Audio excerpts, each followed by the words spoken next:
What can you tell me about your solo career right now? Right now it's fucked up. You can't Basically, play. no, you can't play shows, and the industry, the people who have been kind of running the show, and they have been kind of panicking and doing whatever they have could. They've been trying their hardest to see if they can like squeeze or kill the last bit of juice out of the artists, and the artists are being either kicked out of the labels or going out themselves, and the corporate, live scene, the festival scene has been monopolized like fucking United Fruit. It's like they have also been exposed, because their only answer to trying to have live shows again have been like, well, the artists have had to cut their pay in half, and that has been like internal memos, and on the internet it seems like more and more independent micro payment platforms are making the people the third party distributor, instead of these stock exchange noted things, and this, in Buenos Aires, in Chile, this, that this was what was going on, in the 70s. Why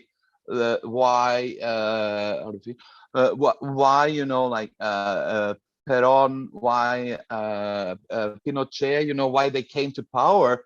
They were installed there because they wanted to have the real people enslaved on the fucking banana farms, and they were totally willing to fuck people up to do that, and even dress up like big plantation, like spoiled plantation military monkeys in Nazi suits, to run the banana farms, while great minds, while big hearts were remembering that, come on, this is our values, these are our fields, and we don't distinguish between native, slave, or Spanish descendant worker, because we're doing all the work, and that happened in Latin America, like 60 years ago, that it became a revolt, and I think it's the same that's happening here, because punk rock came in the late 70s and early 80s, realizing that we don't need, these corporation assholes, we can make our own mixtapes, we can print our own 7-inches, we can make our own fanzines. And in the 90s and 2000s, people thought that, oh no, we can't do that anymore, these weird looking space billionaires are drooling upon all information, and they are joining forces with all the corporations, and we thought that we had to go and lie into bed with these people, and revolutionary power turned into cowardness and fear, and being a metalhead and a punk rocker in the business, in the industry, turned into be, that little mouse that I played when I was 5.5 years.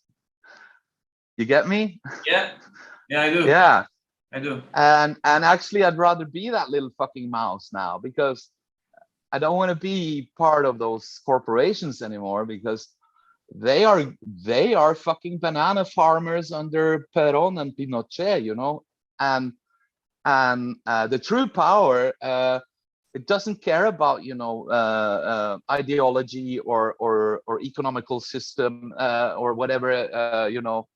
It doesn't care about that shit. It cares about that you do you, and whoever is with you, you make your own platform. Yeah. It's like making a fanzine, you know. You make your own platform, and you don't charge like hell, but you don't like sell you don't like sell it to a stock exchange owned company, you know. Yeah. And suddenly this third party distributor called, you know, like the streaming companies, I really see them shivering now, and I see they come up with the one retarded idea after the other, and they are very explanative and telling artists like, this is, you know, the music industry works in this and this way.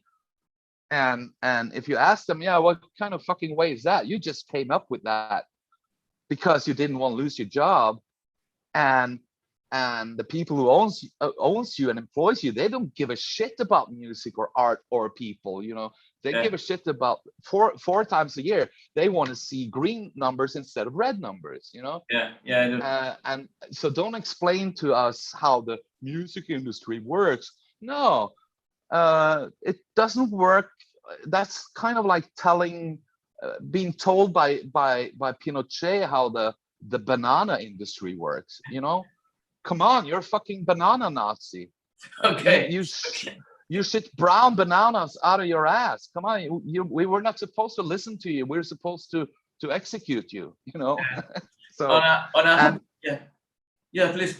And the point is that people are fed up, you know. Artists are fed up, the audience are fed up, and also the big platform owners who have like facilitated this lockdown.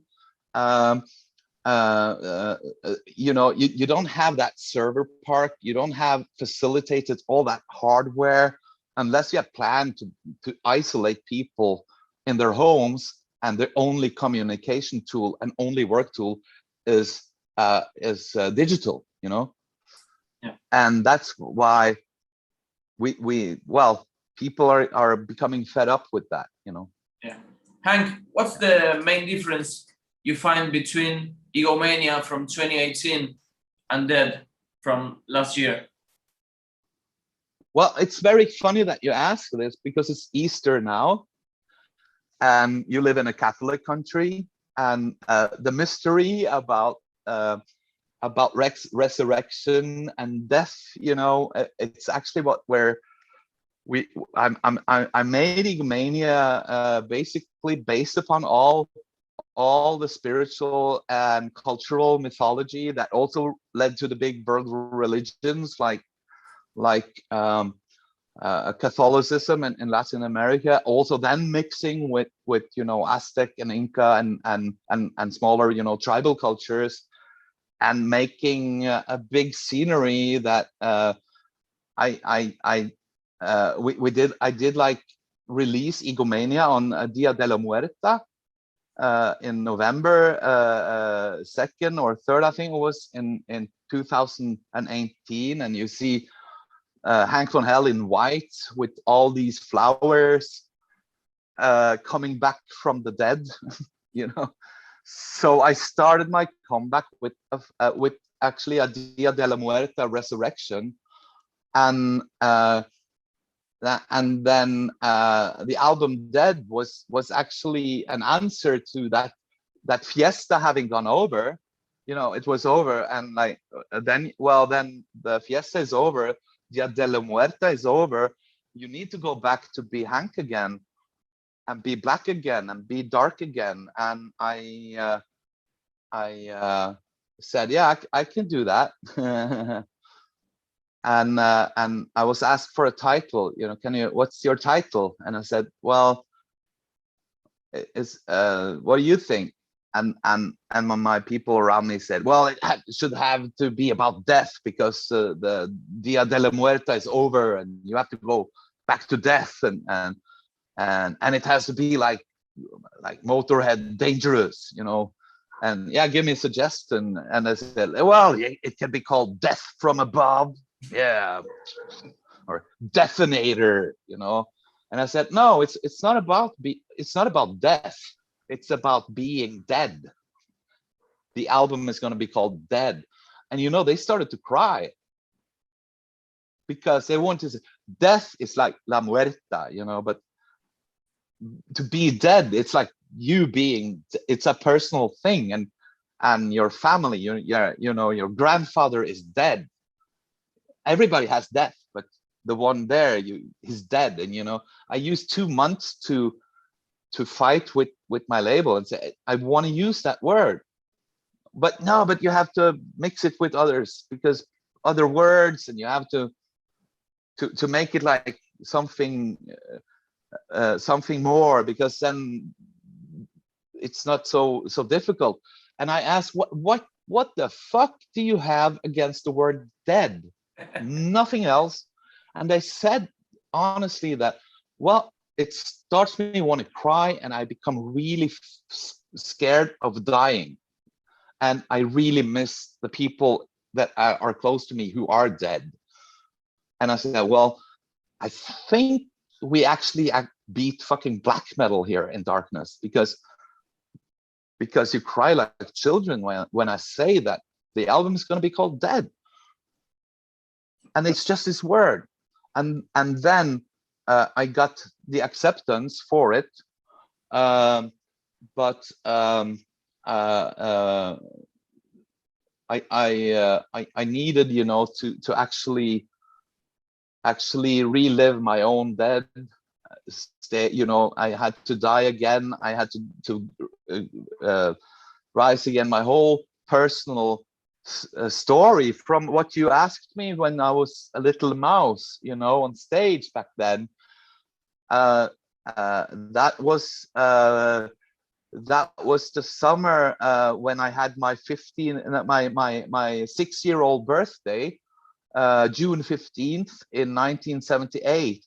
I was having my debut playing a little mouse, but on my birthday, my mother died, you know, and the whole album actually starts from me being a little mouse, having a 6-year-old birthday, having to as a birthday present, hold my mother's dead body in her hands, you know, and give her back to the darkness of the dead.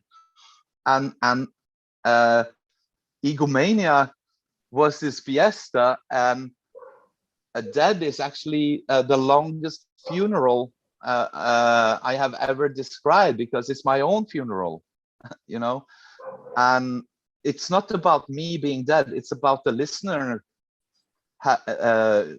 coming to life. You know, when Hank's Egomania came, everybody was dancing, everybody was, you know, rejoicing. It's like fiesta. And but then I come with this terrible dark story about my own life, and said, remember to celebrate life. You have to know death. You have to be dead. Yeah. You know, of life. Yeah, yeah. You cannot kill something that is dead, and you cannot live without knowing that you are dead. You know, Yeah. we only know one thing for sure in this life, that's we're going to be dead, and we were dead before we came to life.